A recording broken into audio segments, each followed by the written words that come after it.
할렐루야. 잘 오셨습니다. 오늘도 이 자리를 하나님께서 축복하시고 여러분들과 함께 하시기를 원하십니다. 우리 좌우 앞에 계신 분들과 이렇게 인사할까요? 오늘도 잘 오셨습니다. 네, 이렇게 또 인사하겠습니다. 이 시간이 은혜의 시간입니다. 이 시간은 은혜의 시간입니다. 네, 좋습니다. 오늘은 사무엘상 23장 1절에서 14절까지의 본문을 근거로 급변한 다윗, 이라는 제목으로 함께 은혜를 나누고자 합니다. 말씀 좀 한번 따라해 보실까요? 급변한 다윗.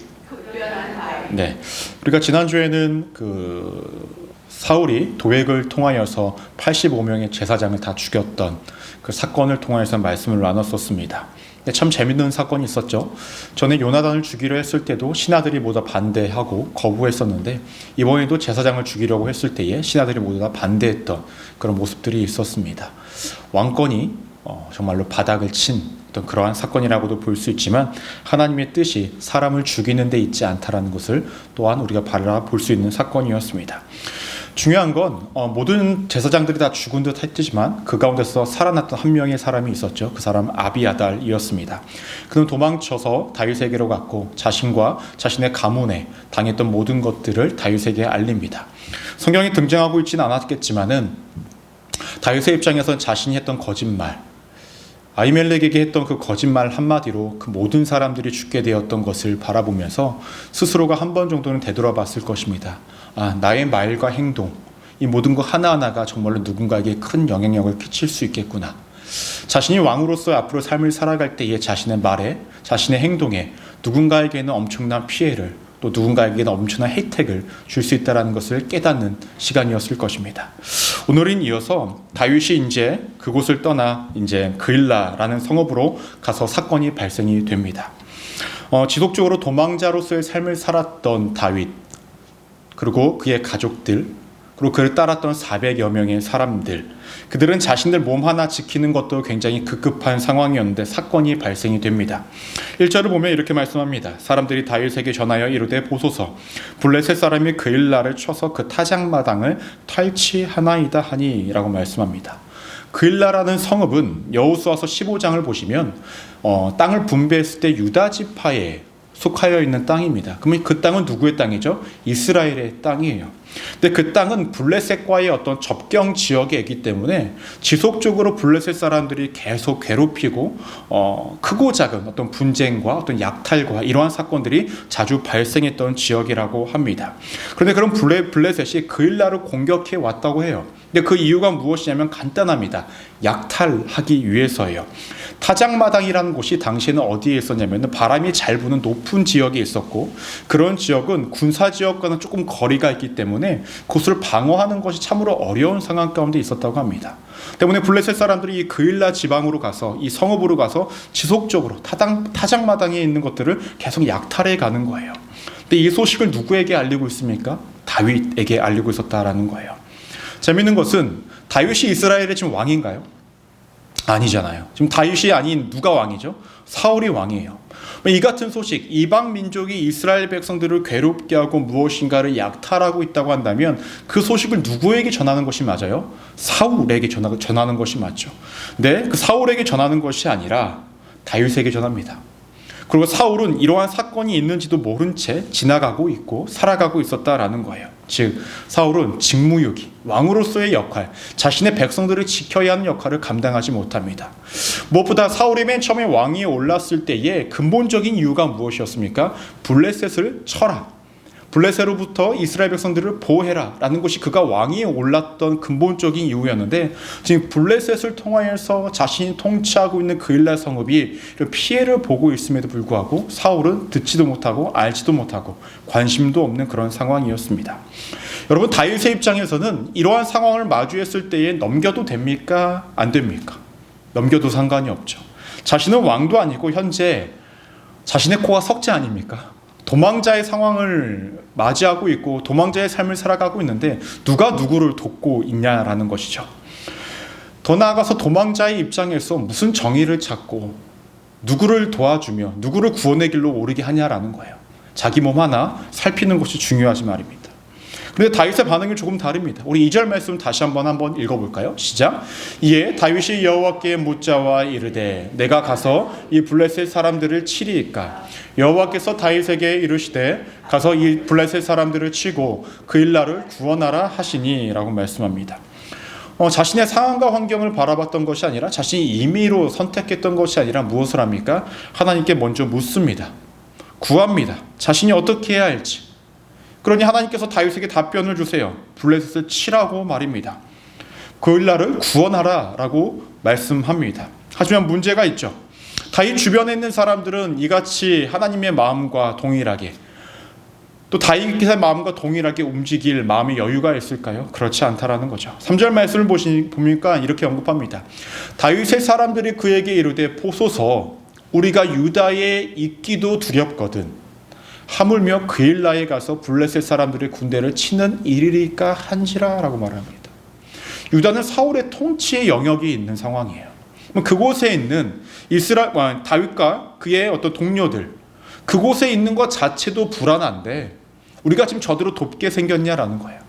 만약 우리가 저들을 도와서 전쟁한다라는 것이 사울의 기회에 들어간다면 우리는 또 도망자의 실생으로 살아가야 되고 쫓기다 못해 잘못하면 우리가 죽을 수도 있기 때문에 왕은 아니죠. 다윗, 우리가 저들을 도와줘서는 안 된다라고 이렇게 이야기를 합니다. 그런데 여기에 멈추지 않고 다윗이 무엇을 합니까? 다시 한번 하나님께 묻습니다. 4절 말씀을 보시면 다윗이 여호와께 다시 묻자온대 여호와께서 대답하여 이르시되 일어나 그 일나로 내려가 내가 블레셋 사람들은 내 손에 넘기리라 하신지라 라고 말씀합니다. 다시 다윗이 기도했습니다. 하나님께. 그리고 하나님께서 무엇이라 말씀하신지를 듣습니다. 그때 하나님께서는 그 일나를 구원하라 라고 말씀합니다. 도우라 라고 말씀합니다. 근데 2절에서 말씀하신 것과 좀 다르게 말씀하세요. 2절에서는 다윗에게 그 일날을 구원하라 라고만 말씀을 하십니다. 근데 4절 말씀을 보면 명확하게 말씀하십니다. 내가 블레셋 사람들을 내 손에 넘기리라 하신지라 라고 말씀을 합니다. 여러분, 하나님께서 내가 이방 민족을 내 손에 넘긴다라는 이 말씀이 주로 어디서 나타나냐면 여호수아서를 보면 가나안 땅을 정복해 나갈 때에 하나님께서 내가 앞서가겠다, 내가 내 손에 그 백성을 넘겨주겠다 라는 말씀을 주로 하셨습니다. 즉 블레셋 사람들을 하나님께서 직접 심판하시고 그들을 직접 전쟁으로 치시겠다, 내가 너희를 도우겠다, 이미 너희의 손에 넘겨진 것과 다름이 없다라고 말씀을 하고 있는 거예요. 보통의 전쟁은 전략과 전술이 필요하죠. 또 많은 수와 많은 무기들이 필요합니다. 하지만 이스라엘 백성들에게는 지금 전략도 전술도 없고 그들과 다윗과 함께 있는 그 사람들은 군사도 아니에요. 훈련 받은 사람들도 아니에요. 어떠한 사람들입니까? 이자 내야 할 사람들, 빚진 자들, 마음에 상처 입은 자들, 어려운 자들, 그런 사람들이 함께 있어요. 근데 이들 데리고 전쟁에 나가라는 거예요. 아무것도 가진 것이 없죠. 이스라엘 백성들에게는 무엇이 준비되어져야 합니까? 무기와 전략과 전술이 준비되어져야 해요. 하지만 그들에게 필요하지 않습니다. 왜냐하면 하나님이 전략이고 전술이고 무기이십니다. 그러니까 하나님께서 이 전쟁을 내가 승리케 하고 내 손에 넘겨주겠다, 이미 결론이 지어진 전쟁이기 때문에 나가라라는 것입니다. 즉 아무리 좋은 무기와 많은 수의 군사가 있어도 하나님 앞에서는 무용지물이라는 것을 명확히 볼 수 있습니다.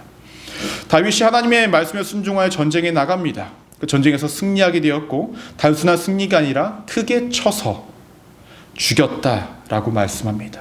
압도적인 승리였다라는 거죠. 근데 승리만 거둔 것이 아니라 그들의 가축을 가지고 오고 그 일날 사람들을 구원했다라고 말씀합니다. 여러분, 이렇게 본다면 다윗은 블레셋 사람들에게 어떠한 존재일까요? 여러분, 골리앗도 블레셋 사람이잖아요. 골리앗을 이겼었어요. 그렇죠. 근데 이번에도 전쟁에서 또 승리했어요. 블레셋 사람들의 입장에서는 다윗은 철천지 원수입니다. 또 역으로 다르게 생각하면 정말로 두려운 존재가 다윗이었을 거예요. 근데 문제는 우려했던 일이 발생이 됩니다. 우리 7절 말씀 함께 한번 읽어보도록 하겠습니다. 시작. 다윗이 그 일나에 온 것을 어떤 사람이 사울에게 알리되 사울이 이르되 하나님이 그를 내 손에 넘기셨도다. 그가 문과 문 빗장이 있는 성읍에 들어갔으니 갇혔도다 라고 말씀을 합니다. 그곳에 다윗이 있었다라는 소리가 들려집니다. 누구에게? 사울에게. 사울의 신복들은 여기저기에 다 있었던 것 같아요. 전보망들이 아마 다 있었던 것 같습니다. 그래서 다윗의 소식이 들려집니다. 근데 이때 사울의 반응이 굉장히 인상적입니다. 뭐라고 고백을 하냐면 하나님이 그를 내 손에 넘기셨다 라고 이렇게 고백을 해요. 다르게 표현하면 하나님께서 다윗을 이방인처럼 버리셨다라고 사울이 생각을 합니다. 지금 하나님께서 더 이상 다윗을 보호하지 않으신다라고 여긴 겁니다. 여기서 참 이상한 점이 한두 개가 아닙니다. 어떠한 것이 이상하냐면 다윗이 그일라에 있었다라는 것을 들었을 때에 사울은 다윗이 그곳에 왜 있었는지를 궁금해하지도 않아요. 더 나아가서 그일라 사람들이 어떠한 피해를 입었는지, 어떠한 아픔을 겪었는지, 어떠한 두려움에 빠졌었는지에 대해서 전혀 궁금해하지 않습니다. 사울에 있어서 초점은 오직 다윗을 죽이는 거에만 있죠. 그는 왕으로서의 자격도 없고 역할도 감당하지 못하는 그러한 존재였다는 것이죠. 더 나아가서 다윗이 그일라에 있었다는 것을 하나님께서 다윗을 자신에게 넘긴 것으로 오해하고 착각을 합니다. 자신에게 맡겨진 사명도 온전히 감당하지 못한 채 하나님을 단 한 번도 찾지 않았던 사울이 마치 하나님이 자신의 편인 양, 자신의 기도를 들어준 것인 양 믿으며 착각하고 있다는 거예요. 사울의 모습은 어떠했었습니까? 사무엘과 결별하였고 더 나아가서 85명의 제사장들을 죽였습니다. 하나님이 자신의 편이라고 믿는 것 자체가 참으로 어이없고 어처구니가 없음에도 하나님이 자신을 도우셨고 하나님이 다윗을 벌었다라고 확신을 합니다. 그리고 다윗은 도관에 든 쥐라고 생각을 합니다. 왜냐하면 당시에 이 요새 다윗가 있었던 곳은 요새와 같은 곳인데 여러분 산꼭대기에 요새가 이렇게 있으면은 적군이 공격하기도 힘들지만 내려오기도 힘들어요. 그렇죠? 왜냐하면 길이 많이 없기 때문에. 그러면 사울이 이제 여기 그일라 쪽으로 가면 어떻게 됩니까? 나올 수 있는 곳이 한정적이니까 다윗은 어떠한 상황과 다르지 않아요? 갇혀 있는 것과 다르지 않은 상황입니다. 때문에 뭐라고 이야기합니까? 성읍에 들어갔으니 갇혔도다 라고 이렇게 이야기를 하고 있는 것입니다. 여러분, 그런데 이러한 착각, 사울이 하고 있는 착각을 사울만 하는 것이냐? 그렇지 않습니다. 사무엘상 4장 3절 말씀을 보시면 이렇게 말씀합니다. 우리 함께 한번 읽어볼까요? 백성이 진영으로 돌아오매 이스라엘 장로들이 이르되 여호와께서 어찌하여 우리에게 오늘 블레셋 사람들 앞에 패하게 하셨는고 여호와의 언약궤를 실로에서 우리에게 가져다가 우리 중에 있게 하여 그것으로 우리를 우리 원수들의 손에서 구원하게 하자 하니. 이 모습은 무엇이냐면 전쟁에 나가서 졌습니다. 그래서 무엇을 갖고 오자고 이야기하냐면 장로들이 언약궤를 갖고 오자는 거예요.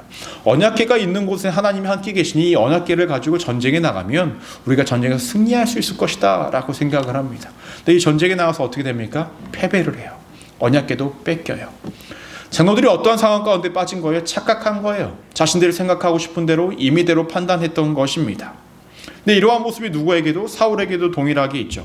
자신이 해석하고 싶은 대로, 자신이 판단하고 싶은 대로, 자신이 임의대로 판단하여 하나님을 찾거나 하나님의 말씀에 귀를 기울이도 않은 채 모든 결과를 마침표로 찍고 있었다라는 것입니다.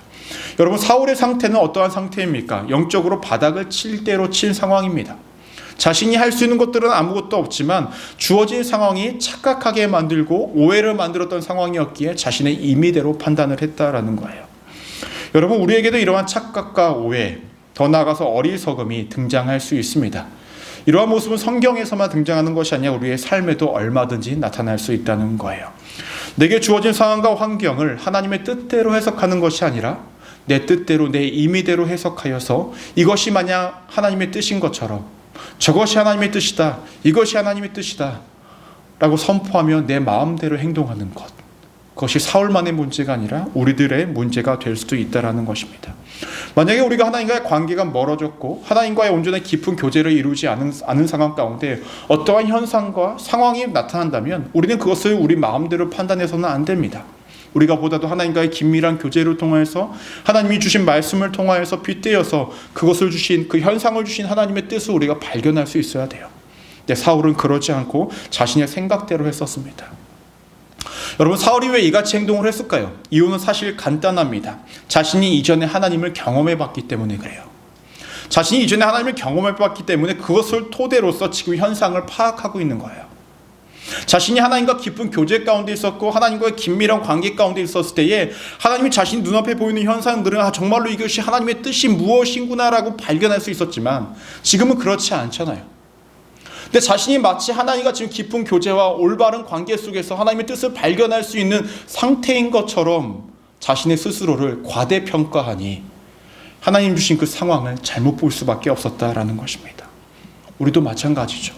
거기에 하나님의 일하심을 우리가 봤고 경험했고 알고 있었다고 할지라도 지금 내게 동일한 상황이 주어진다고 했을 때 내가 과연 하나님의 뜻을 알 수 있을까? 그것을 알기 위해서는 내가 하나님의 말씀과 하나님과 올바른 관계 속에 서 있지 않는다고 한다면 우리는 그것을 알 수 없다라는 거예요. 알 수 있는 것처럼 보여 우리가 착각하고 오해에 빠질 수 있다라는 거죠. 누구처럼? 사울처럼 말입니다. 전 여러분들이 이런 착각과 오해 속에 살아가지 않기를 소망합니다. 우리가 영적으로 하나님 앞에 바로 섬으로 통하여서 우리가 정결함과 순결함을 유지함으로 통하여서 하나님께서 우리에게 주신 현상과 나타내 주시는 말씀과 우리에게 주신 마음들이 무엇인지를 면밀하게 잘 파악할 수 있기를 소망합니다. 그래야 우리가 다른 길로 흐트러지지 않습니다. 그리고 하나님을 오해하지도 않아요.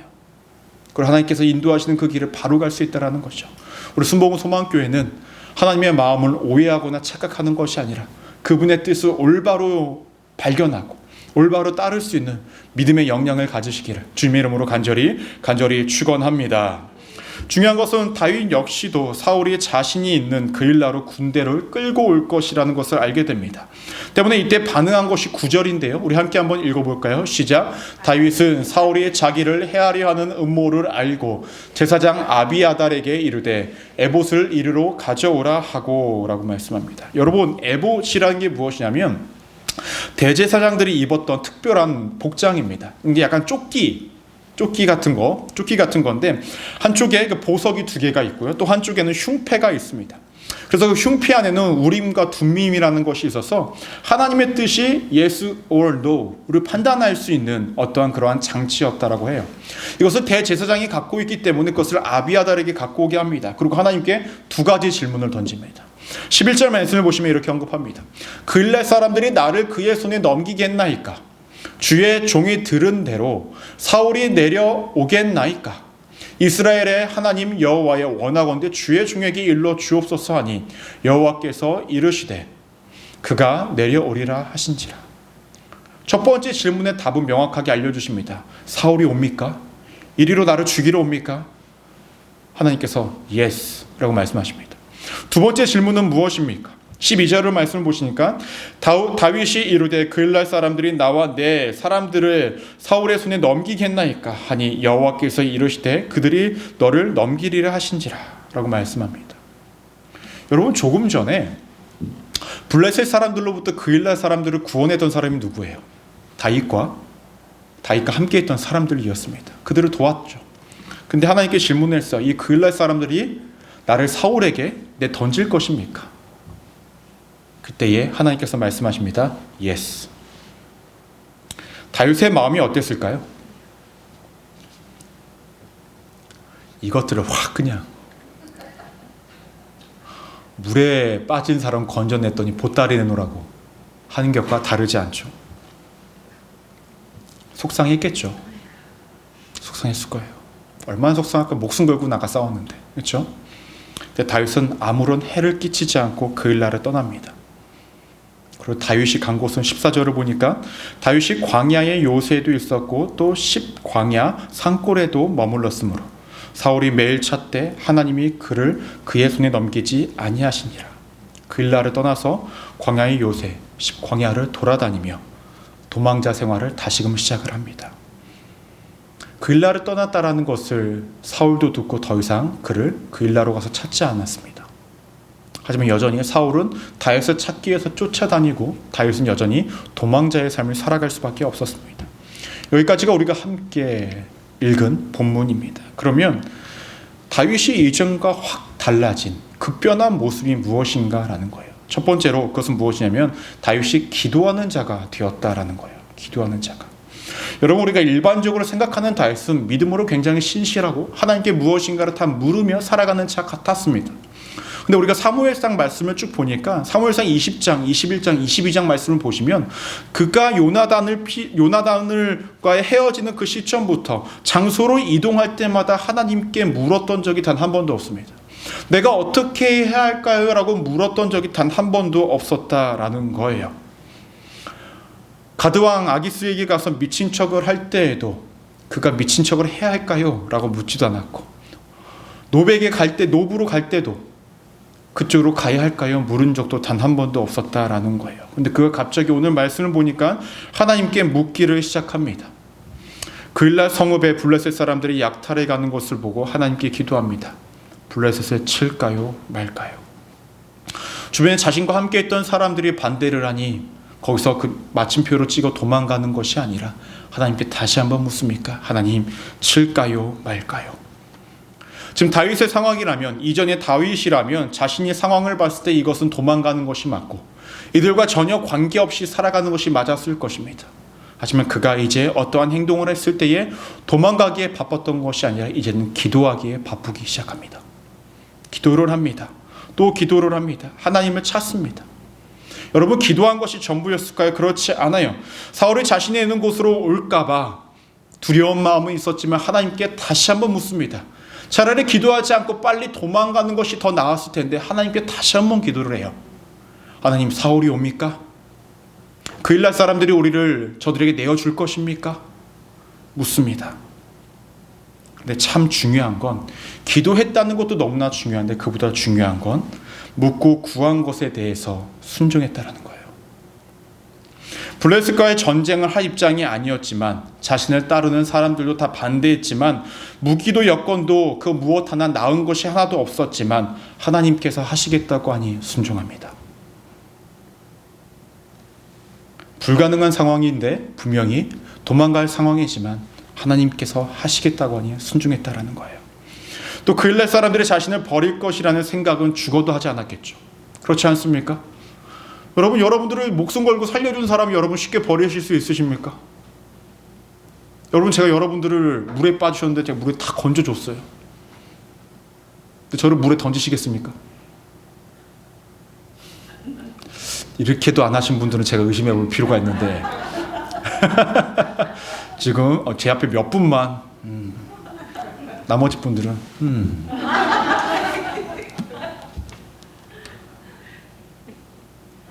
안 그렇잖아요. 당연히 아닐 거라고 생각했지만 당연히 여기지 않습니다. 기도를 합니다. 물어요. 하나님이 어떻게 하실지. 하나님께서 답하신 것에 대한 결과가 그일날 사람들을 원망하고 블레셋 사람들과의 전쟁을 이길 정도면 그 성읍 사람들 물리치는 거 일도 아니었을 거예요. 그에게 어떠한 해도 끼치지 않습니다. 우리는 다윗이 기도했던 거에만 초점을 맞출 수 있지만 그보다 더 중요한 건 기도하여 물은 것에 대해서 어떠한 불평과 불만과 불순종도 하지 않고 그대로 따랐다라는 것이 더 중요합니다. 여러분들이 삶 속에서 하나님께 어떤 것을 묻고 구하셨습니까? 하나님께서 어떤 메시지를 내게 주셨습니까? 그것이 내가 보기에 불합리하고 정말로 말도 되지 않고 도무지 할 수 없다라고 느껴질 그때에 하나님께서 원하시는 건 순종이라는 거예요.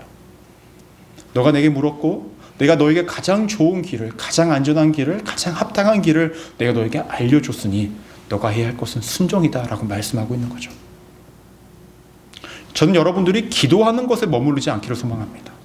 기도를 하셨으면 하나님께서 주신 마음이 있고 뜻이 있다면 순종의 길까지 이르시길 바랍니다. 거기까지 이르러야 우리의 삶이 하나님의 보호하심 아래 있을 수 있습니다. 기도한 것으로 우리가 보호함을 받는 것이 아니라 순종하는 것까지 나아가야 보호함을 받는 것이죠. 여러분, 만약에 다윗이 기도만 하고요 하나님의 뜻대로 행동하지 않았다라고 한번 가정을 해보겠습니다. 어떻게 됐을까요? 사울에게 잡혔겠죠. 그일날 사람들이 팔려서 사울에게 팔려갔겠죠. 도망가는 것이 마음 아프고 힘든 그 순간을 이겨내고 하나님의 말씀을 순종하니 그가 살 수 있었고 하나님과 동행하는 것을 경험할 수 있었다라는 거예요. 아멘. 여러분, 기도를 넘어서 순종의 자리까지 이르시는 우리 믿음의 성도님들 되시기를 주님의 이름으로 간절히 축원합니다. 또 다윗에게 있어서 다른 변화가 한 가지가 더 있었는데요. 그것은 무엇이냐면요, 사람들에게 휘둘리지 않았다라는 거예요. 무슨 말이냐면 오늘 말씀에서 지금 블레셋과의 전쟁을 해야만 하는 상황 가운데서 주변 사람들이 다 말립니다. 다 반대합니다. 가만히 버티고 이 자리에 있는 것도 힘든데 우리가 왜 전쟁까지 하고 위기를 스스로 자초합니까? 라고 이렇게 이야기를 합니다. 다윗의 마음도 그들의 말에 동요가 되었을 것이고 동의를 하였을지 모르겠습니다. 하지만 그가 선택한 것은 기도였죠. 왜냐하면 다윗은 하나님께 보다 더 확실한 답을 듣고 싶었던 거예요. 행여나 내가 하나님의 뜻을 받았지만 내가 혹시 오해하여서 잘못하여서 받은 것일 수도 있잖아요.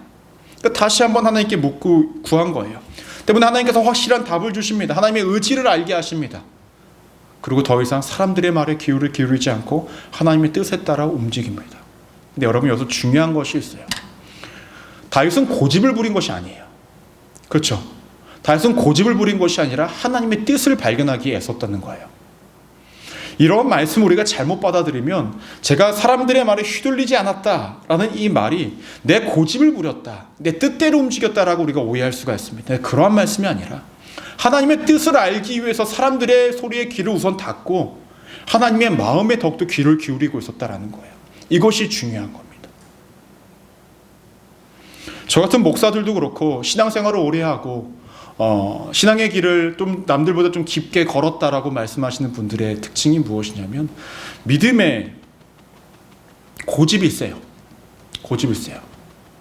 왜냐하면 자신이 해온 신앙의 길 가운데 경험한 것이 많고 데이터가 있고 경험들이 있고 전에 해봤고 경험해봤고 하는 것들이 많기 때문에 그 고집을 부릴 때가 있습니다. 저도 마찬가지고. 참 위험한 거예요. 근데 하나님께서 우리에게 원하시는 것은 고집이 아니라 하나님의 뜻을 따르는 거죠. 더 나아가서 사람들의 말에 휘둘리는 것이 아니라 하나님의 뜻에 맡기는 것을 원하시고 있다는 거예요. 다윗은 그랬다라는 것입니다.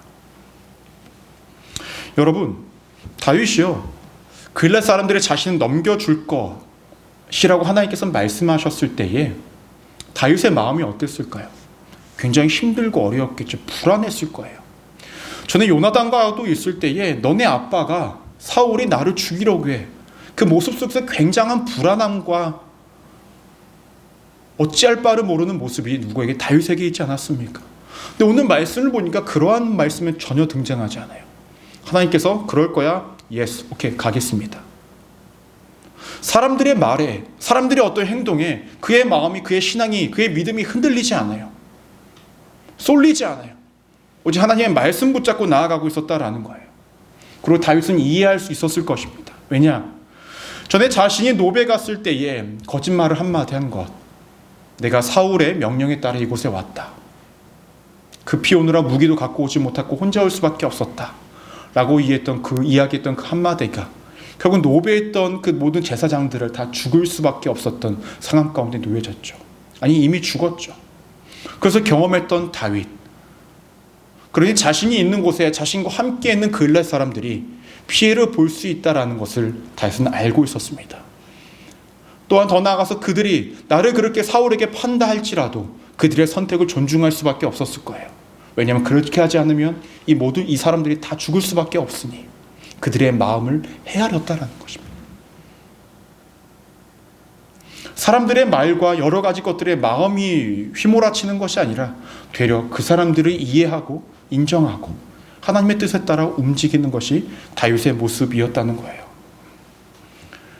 배신이라고 여겨질 수 있었던 그 상황을 배신이라 여기지 않고 상대방을 이해할 수 있는 상황까지 이르는 다윗의 믿음. 그래서 어디서부터 시작이 됐습니까? 기도로부터 시작이 되었고 순종에까지 이르는 그의 믿음에 이르렀던 것입니다. 저 우리가 이러한 상황에까지 이르기를 소망합니다. 기도하는 자가 되시고 더 나아가 순종하는 자가 되시고 그런 과정 속에서 나타날 수 있는 사람들의 말들과 여러 가지 상황과 환경으로 인해서 우리가 마음이 복잡해지고 머리가 어지러워지고 힘겨워질 그때에 다른 것들에 귀를 기울이지 않고 더욱더 하나님의 말씀에 하나님의 마음에 귀를 기울이며 살아갈 때에 하나님께서 우리를 가장 좋은 길로 인도하신다라는 거예요. 여러분들이 그 자리에 있으시기를, 늘 하나님과 함께 동행하시기를 주님의 이름으로 간절히 축원합니다. 여러분, 이렇게 다윗이 살아가다 보니 하나님께서 어떻게 하시냐면요, 세 번째로 기억하셔야 될 것은 하나님의 일하심을 경험하게 됩니다. 여러분, 오늘 기도를 한 다윗, 사람들의 말에 휘둘리지 않았던 다윗, 하나님이 일하시기 시작한 결과가 무엇이었습니까? 블레셋과의 전쟁에서 승리를 했죠. 여러분, 다윗에게는 무기도 없고 많은 사람일 수도 없고 전략과 전술도 없고 아무것도 없는 상황이었어요. 근데 한마디 믿고 갑니다. 내가 블레셋 사람들을 내 손에 넘기겠다. 이것이 무기예요. 하나님의 말씀이 무기인 거예요. 그렇죠? 이거 한마디 믿고 나아가니 전쟁에서 승리할 수 있었어요. 하나님께서 함께 하심을, 일하심을 경험하게 되었다라는 거예요. 여러분, 정말로 진짜 흥미로운 건 무엇인지 아십니까? 여러분, 아무리 강한 나라와 아무리 약한 나라가 전쟁을 해도요, 강한 나라의 사상자가 발생합니까? 안 합니까? 해요. 그렇죠? 부상자도 발생을 해요. 근데 지난번에 우리가 말씀을 읽었을 때 다윗과 함께 했던 자들의 수가 400명이라고 이야기를 합니다. 오늘 말씀을 보시면 다윗을 따랐던 수가 몇 명이라고 이야기하면 600명이라고 이야기를 해요. 전쟁을 한 차례 치르고 나서도 다윗을 따랐던 자들이 늘어납니다. 피해를 입을 수도 있고 어려움이 있을 수도 있는데 되려 사람들이 늘어나기를 시작해요. 다윗에게는 하나님이 주신 사인과 다름이 없다라는 거죠. 내가 너와 함께 했으니 너가 번영에 이르러. 내가 너와 함께 했으니 너가 안전해. 내가 너와 함께 했으니 너의 전쟁은 승리에 이르른다라는 것을 하나님께서 명확하게 보여주고 계셨다라는 것입니다. 여러분, 그러면 다윗은 어떻게 이렇게 급변할 수 있었는가라는 거예요. 어떻게? 이유는 간단합니다. 여러분, 지난번에 우리가 말씀을 나눴을 때 아둘람 굴에 다윗이 피하였잖아요. 그때 가족들도 왔고 400여 명의 사람들이 왔습니다. 아둘람 굴에 있었을 때 400여 명의 사람들을 붙여줬을 때 다윗의 마음에는 어떠한 생각이 들었을까요? 자신이 왕과 함께 있었을 때, 사울과 함께 있을 때는 이 400여 명의 사람들이 있다라는 것은 몰랐겠죠. 빚진 자들, 억울한 자들, 마음의 힘겨움을 겪었던 자들이 있다는 것을 모르면서 살았을 거예요. 여러분, 끼리끼리 논다라는 말 아시죠? 끼리끼리. 왕궁에서 있는 사람들은 왕궁에 있는 사람들끼리 잘 먹고 잘 살고, 있죠? 좋은 거 먹고 편안하게 있을 거 아니에요. 근데 그 밑에 있는 백성들의 고충을 온전히 다 알 수 있었을까요? 몰랐겠죠. 400여 명을 붙여주심으로 통하여 하나님이 다윗과 함께하고 있다는 것을 다윗을 깨닫게 해주신 것뿐만 아니라 그러한 자들이 여전히 이스라엘 땅 가운데 있다는 것을 하나님께서 다윗에게 알려주신 것 아닐까요? 즉, 다윗에게 다시금 새롭게 너가 왕위에 올라야 할 자임을 깨닫게 하시고 왕위에 올랐을 때 너가 챙기고 바라봐야 할 자들이 누군지를 명확하게 알려주고 계셨다는 거예요. 그러니 그동안 그가 잊고 있었던 도망자의 삶을 살다가 자기 한 목숨 챙기기에 바빴던 다윗이 이제 백성들을 바라볼 수 있게 됩니다. 자신이 왕위에 올라야 하고 자신이 감당해야 할 사명들이 보이기를 시작했다라는 거예요. 더 나아가서 그에게 누가 등장을 했었습니다. 갓이라는 선지자를 붙여주십니다. 그때 갓이 이야기하죠. 너가 여기 있어야 할 것이 아니라 다시 이스라엘 땅으로 돌아가라. 이방 땅 가운데 있으면 너가 이스라엘 백성들과 단절하게 하는 자가 되니 다시금 이스라엘 땅 가운데 돌아가서 너가 이스라엘에 속한 자로서 하나님이 세우신 왕으로서의 역할을 감당해야 한다는 것을 명확히 알려주십니다. 이러한 모든 과정들 속에서 다윗은 다시금 깨닫게 되죠. 내가 마냥 도망 다녀야 할 자, 내가 마냥 피해야 할 자, 내가 마냥 내 뜻대로 내 생각대로 움직여야 할 자가 아니라 하나님의 뜻을 발견해야 할 자라는 것을 깨달은 것입니다. 더구나 많은 사람들이 자신의 뒤에 따르니 자신이 감당할 수 없으니 하나님을 기도할 수밖에 없었다라는 거죠. 다윗은 영적으로 깨어있게 됩니다. 하나님께서 붙여주시는 사람들을 통하여서 자신이 기도해야 하고 이들을 온전히 이끌어야 하고 앞으로 주님께서 주신 사명을 감당해야 할 자라는 것을 명확히 깨닫게 되었다라는 거예요. 이것은 다윗의 영적인 예민함과 민감함이 있었기 때문에 가능했다는 것입니다. 우리 순복음 소망교회 우리 모든 성도님들 영적으로 예민하고 민감하기를 소망합니다. 평소의 삶이 예민하시면 안 돼요. 민감하시면 안 돼요. 우리가 영적으로 하나님 주시는 말씀과 뜻에 예민하고 민감하게 반응할 수 있다면 다윗이 급변하여서 하나님의 뜻대로 살아가는 자가 되었듯이 우리도 그렇게 급변하여서 하나님의 뜻대로 살아가는 자가 될 수 있다라는 것입니다. 여러분, 하나님의 뜻대로 살아가기를 원하십니까? 하나님의 인도하심 속에서 항상 안정과 하나님 은혜 속에 있기를 거하시기 원하십니까? 그럼 기도하는 자가 되십시오. 중요한 건 하나님의 말씀을 착각하지 마세요. 오류 속에 빠지지 마세요. 그렇지 않기 위해선 우리가 하나님과 올바른 관계 가운데, 올바른 믿음 가운데 서 있어야 합니다. 그래야 우리가 착각하지 않고 오해하지 않고 남들에게 해를 끼치지 않으며 나도 해를 받지 않는 삶을 살아갈 수 있다는 거죠. 기도하시고 순종하시고 사람들의 말에 휘둘리는 것이 아니라 하나님의 말씀에 귀를 기울이며 살아가실 때에 하나님의 일하심을 경험하시는 우리 믿음의 성도님들 되시기를 주님의 이름으로 간절히 축원합니다. 기도하시겠습니다.